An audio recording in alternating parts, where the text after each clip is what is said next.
Thanks for staying with us. So yesterday, President Bola Tinubu addressed the nation and has called for dialogue and an immediate end to the nationwide protests that have rocked the nation since Thursday. Very soon on the show, we'll be having with us a member of the House of Representatives, Honorable Al-Hassan Doguwa, representing the Gua Tunduwada Federal Constituency of Kano, the Chairman House Committee, Standing Committee on Petroleum Resources Upstream, and he will be joining us later to share his thoughts and speaking on the nationwide protest, especially the violence that happened in the north. But we're going to open our phone lines for Nigerians to call in. Call us on the numbers on your screen. We'd like to hear your thoughts on the protest. What did you do? How did it come across to you? And also our president's speech yesterday. What did he communicate to you? Some Nigerians have criticized President Tinubu, saying that the speech wasn't very warm. Others have said it's more of medium to long-term goals, nothing immediate to address the hungers. Others have said, listen, he's the president, he's telling you his plans. What more do you need? What are your own thoughts on the president's speech? You can call us on 081-0764-1679, 090-241-63440. You can also tweet to us at TVC Connect. Please hashtag YourViewTVC so we can read your tweet. All right, ladies. So, as I said, we're going to be bringing in the lawmaker a bit later from Kano, who's going to shed some light on all the violence that happened. But what are your thoughts on the violence that happened in the north? Southwest was fairly peaceful. Southeast was rather quite quiet. South too was, somewhat. But I think Lagos State Governor also came out to say, listen, was thanking Lagosians for being very civil, coming out to express themselves, but not being being violent like his experience at the hashtag EndSARS protest. What are your own thoughts? Let me start with Nima on the protest that happened last week. Very disappointing is how it happened. What I called, there was a word I used for my husband. It wasn't a protest up north.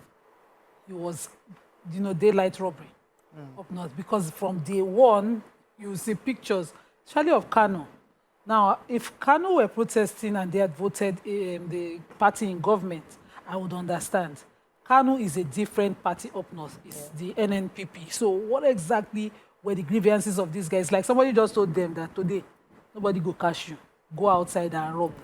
And they went for every public facility they could find. Somebody carried, how heavy the dry cell inverter batteries are?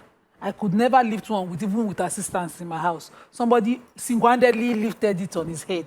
I was like, where did these people come from? What kind of protest? And so when you see, when the agitation for August 1st started, and government was saying no protest should happen, you would see the fear of some states who had suffered from, suffered heavy loss from the last protest. You would see the fear becoming reality up north, especially Kano. The way they went at public facilities. There was a rice mill in Zaria that was, robbed. Every single person with hijab on, carried rice. And then, Astaghfirullah will happen later in the evening. But all the religion, all the holiness in the dressing did not translate to, eating stolen food. Let me pause you for a second, because there's an argument saying that there's a strong possibility, and I wanted to link it to what you said at our last show, that if you don't have a stake in this, you drive. So some people are arguing that those people we saw, they are probably not Nigerians. Many of them are probably foreigners who leave because they are arguing that some Almajiri children are benefiting from government, the neighboring countries have come into our country, and they are probably the ones we saw. So I understand that argument, and it's not the first time. During elections, it's also popularly rumored that they're coming from there to vote. But, they come in to vote at the benefit of certain people. I didn't hear any political leader up north speak up against, till now this morning on Tiareche Usani, I have been looking for, who is that political leader that will speak up against this kind of behavior about it. It's like, your children going out to do something totally against. So I have, observations. I have certain reservations about how government is run. I would like to see, certain things ease out. I didn't imagine rice will sell for 85,000, being someone who has to sell it myself. I would want certain things changed, but will I resort to protesting by taking what is not mine as an excuse because there's chaos? You know, we saw that happen. A rice mill was, pilfered to the last bag, and they still went ahead and burnt the mill. I have been raising money for my own mill instead of renting mills to process my rice. I know what it costs to buy the smallest mill. You know, you did not just take from the person. Right. You destroyed his entire means of income by destroying his mill. So the North needs to stand up. The North has a different assignment on their own after this protest.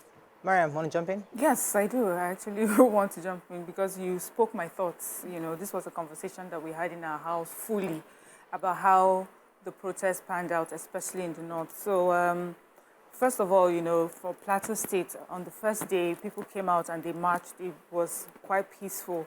But as of this morning, I'd woken up to hear that the Plateau State governor had placed a curfew because there were threats that it may turn into a riot by today, you know, and I'm happy that the governor took that step because as you said, for some of us, we have gone through this too many times. We cannot take it, lying down. And that is why what happened in Kano, for me, it has to have been allowed.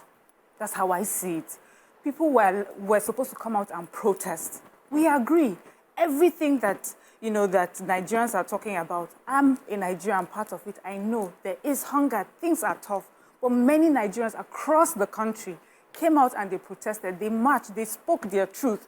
They expressed themselves. They demanded of the government what it is that they wanted. And then they went home. And they came out the next day. But we're watching in places where people were taking videos and saying, look at them. They're pulling down my pharmacy. They're pulling down my business. They're stealing from me. They're destroying things. Who are we protesting against? Are we protesting against our fellow Nigerians? Are we protesting against Nigerians who are working hard in spite of how tough things are to provide for themselves and also provide employment for the rest of us? What is this violence about? What are we looking for? What do we hope to gain at the end of pulling down people's businesses, looting and destroying infrastructure that has been built for our benefit? So for me, it's the excuse that, these are people that come from. That these people are there. You allowed for them to carry out this level of violence. Yeah. I've been hearing a lot of people say, the religious leaders, especially in Kano, had come out to advise, residents to not even come out for this protest, should not be part of this protest. Or, when you protest, civilly. But the people still went ahead and they did what they did. And there are also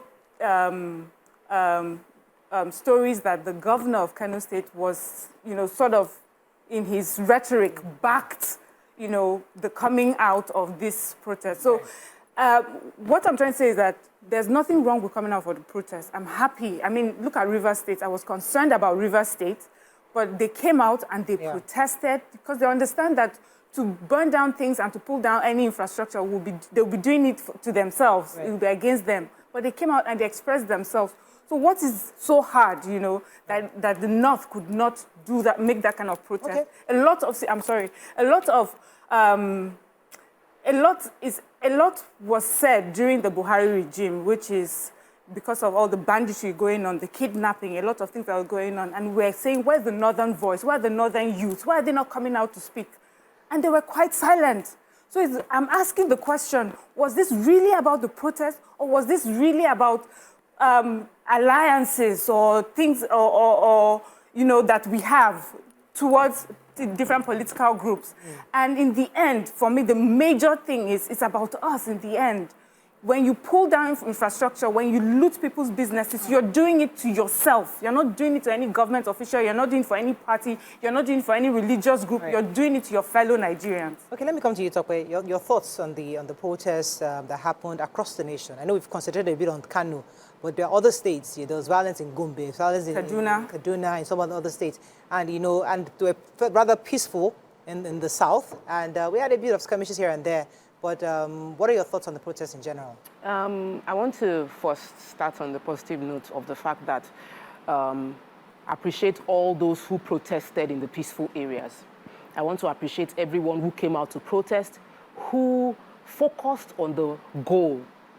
We want better government, we want hunger to be out of town. We want to be able to go around our businesses and have a society that supports our growth. So I want to celebrate every protester who went through to what they were going to do, which is protest bad governance. That being said, then let's now talk about the places where things went bad. And the proverb that came to my mind is, Ọmọ tí a bá kọ́, òun ló máa gbé ilé ta kọ́ tà.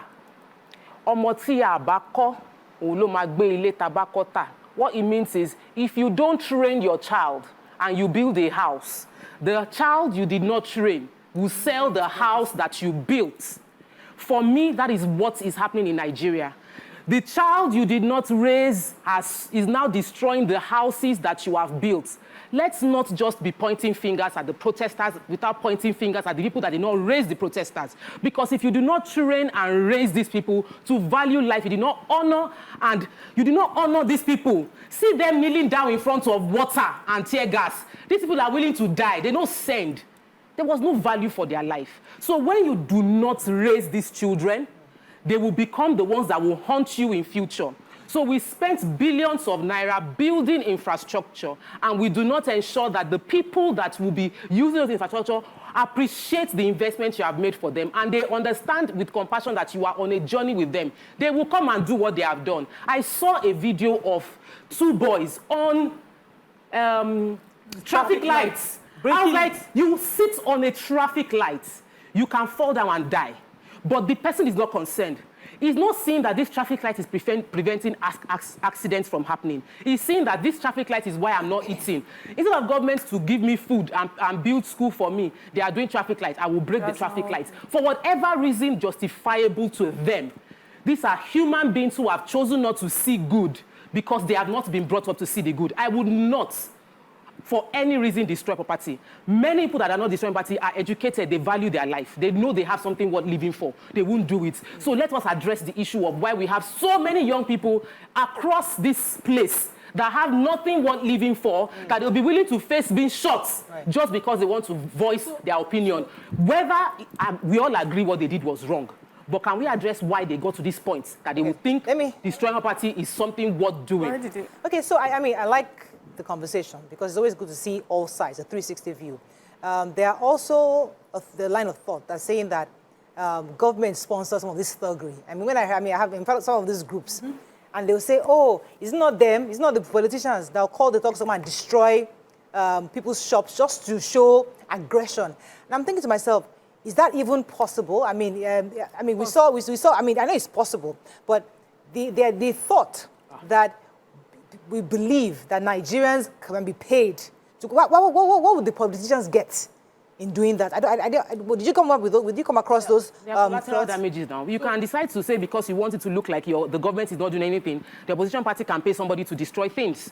These things happen and they'll say it's collateral damage. Now let me rephrase my question. I'm sorry, because I was going somewhere. Government came to us and told to us several times, this thing has been infiltrated. There's a possibility that it will be hijacked by non-state actors or people who are against the government or whatever it is.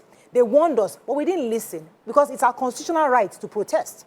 Now that we have protested, these people that came out, who's going to pay for the damages? Is it government? Yes. Is it the people who said we're going to come and protest regardless of your intelligence? I'm going to say, who's going to take responsibility for those private businesses that I would not that were even destroyed? address that immediately. Okay. But, you know, this protest had different meanings to different people. Exactly.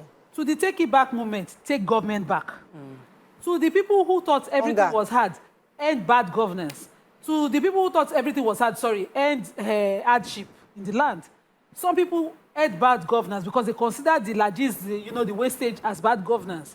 It had different meaning to different people. To the people that we saw in the videos, vandalize is the word. That was the word I was using. That this was that come and vandalize protests. These are not protesters. Now, Tokpa was talking about, these people not being given a reason to live, and so they felt, no. When you don't even value yourself, it's not every educated person that knows the meaning of their self-worth. These people have been, conditioned to do, I must see you do it very well. They didn't know what they were doing. They don't even value themselves. A poor man will become, you know, that values himself will be confident eating his small meal in his cocoon. Most of us who are shouting, we are not joining the protest, or we don't support the vandalism that is possible from the protest, does not mean that we are so rich we are enjoying some like this at home. It's just, sanity tells you that it is not in destruction of public properties that your problem will be addressed. It is not by the time you burn down a center meant to train people that you address your problems. It is not carrying that grievance out there, stealing from other people's businesses that will address your problems. If you cannot put your problems together articulate it in a very practical way and drop it one after the other, you yourself don't know what your problems are. You simply jump on every excuse. During NSAS, one of my I have to neighbors pause came you. in I'm so sorry. Let's get an example after the break. Stay with us to be right back. I'm sorry about that. Stay tuned. Your view will be right back. Staying with us. So we're still discussing the protest from last week, and we're going to be opening up our phone lines for Nigerians to call in to share with us their own thoughts on the protest. To buttress what you said earlier before the break concerning the fact that it's not always about poor, rich, or educated or non-educated, because we saw violence in the UK just yesterday or 2 days ago when there was a riot or something. They burnt down the hostel that was accommodating asylum. So asylum seekers, right? So that was done. We saw quite a bit of violence. We also saw, if you remember, I always refer to the insurrection that happened in the US during Trump's time. So sometimes people would get aggravated regardless of where they are.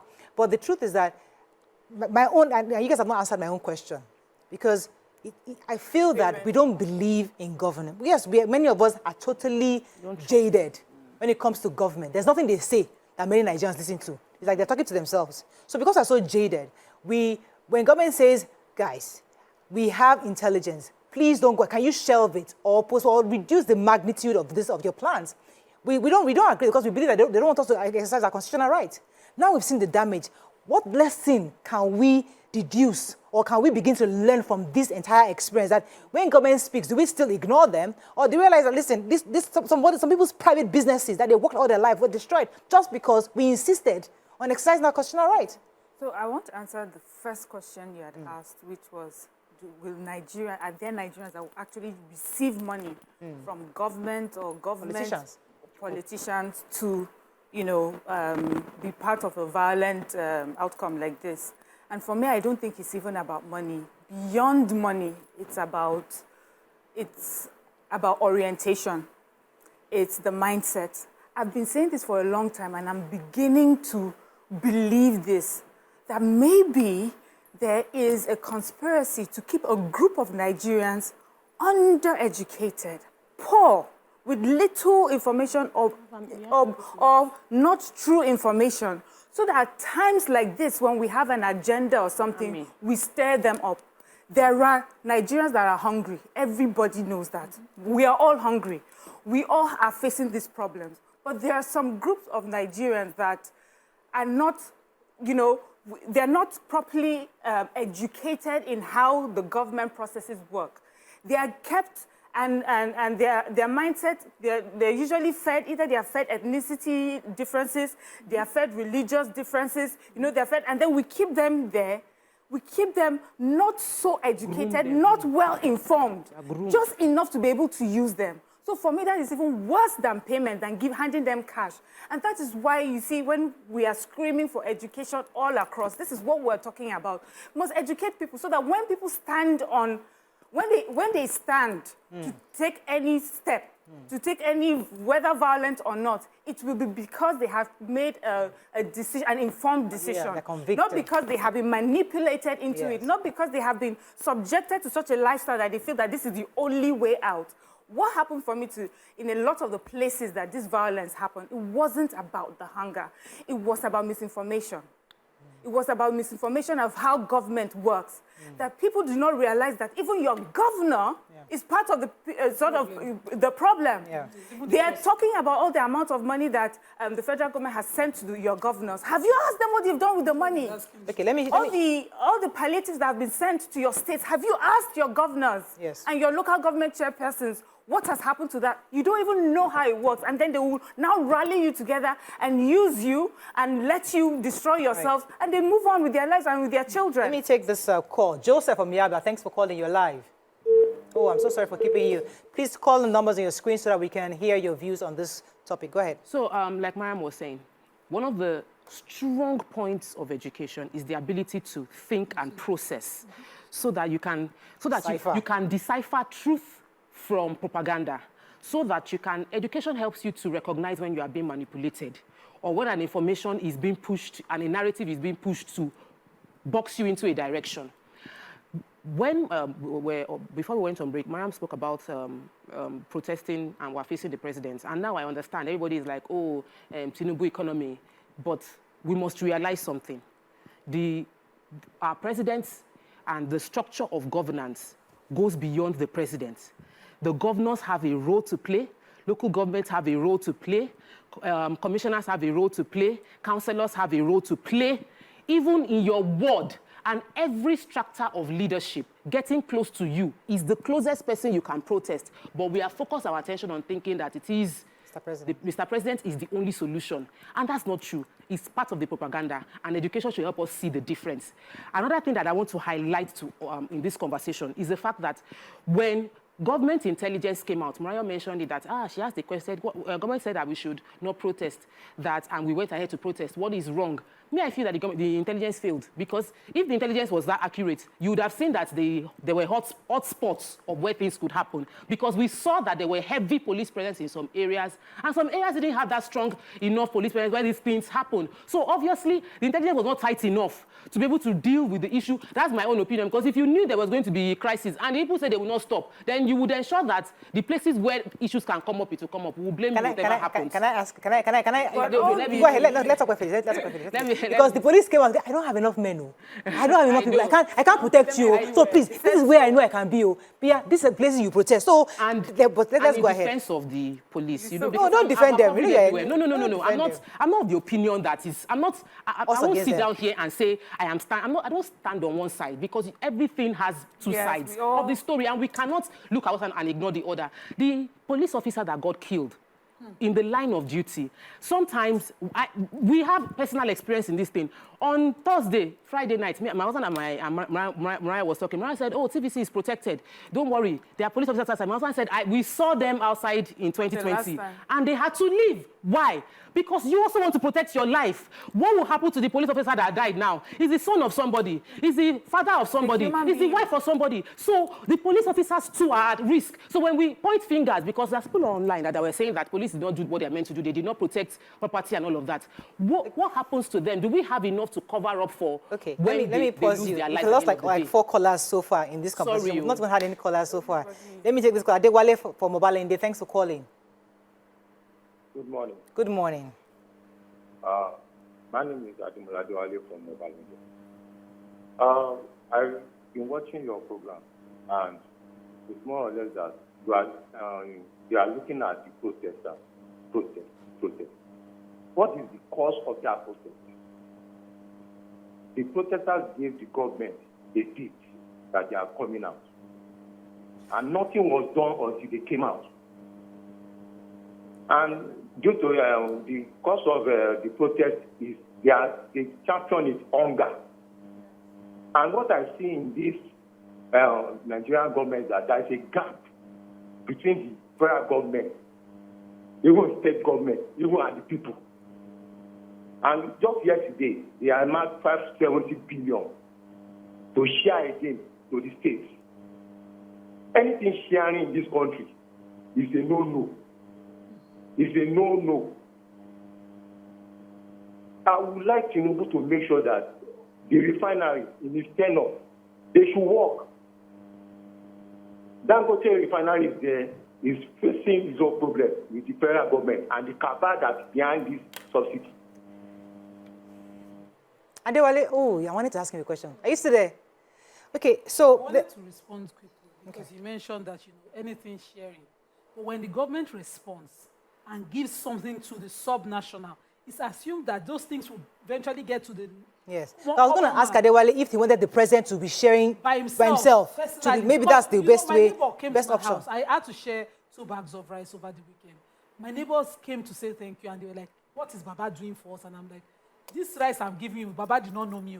This is my market.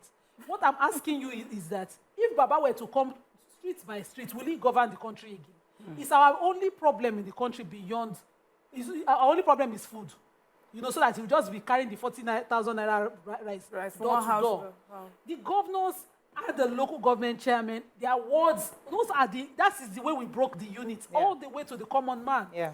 And if it fails, and you do not call that ward office chairman in your local government that is near you, that is your neighbor, but you're going all the way to a place to protest and call out the president who is even far away, how do you then say you're being reasonable? Right.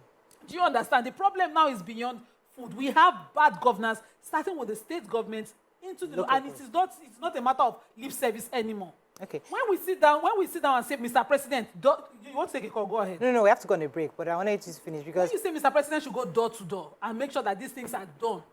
How? How is that even reasonable? I agree with him. The refineries have to work. Even all through the weekend when they were saying drop the price, because most of the protesters when they put the Refineries have to mic, work. they say pay back subsidy. 200 naira. Showore tweeted that they should do the 300 million or billion per month of subsidy, and that's the most reasonable thing to do. And I'm wondering, President, just reply. Let the CNG kickstart immediately. okay, let me go on a break Or we because can't continue to pay subsidy. let me go on a very short break. When we come back, we are going to discuss also the speech. We've not even touched on the speech at all because Nigerians also have their opinion on the speech. Stay with us. We'll be right back.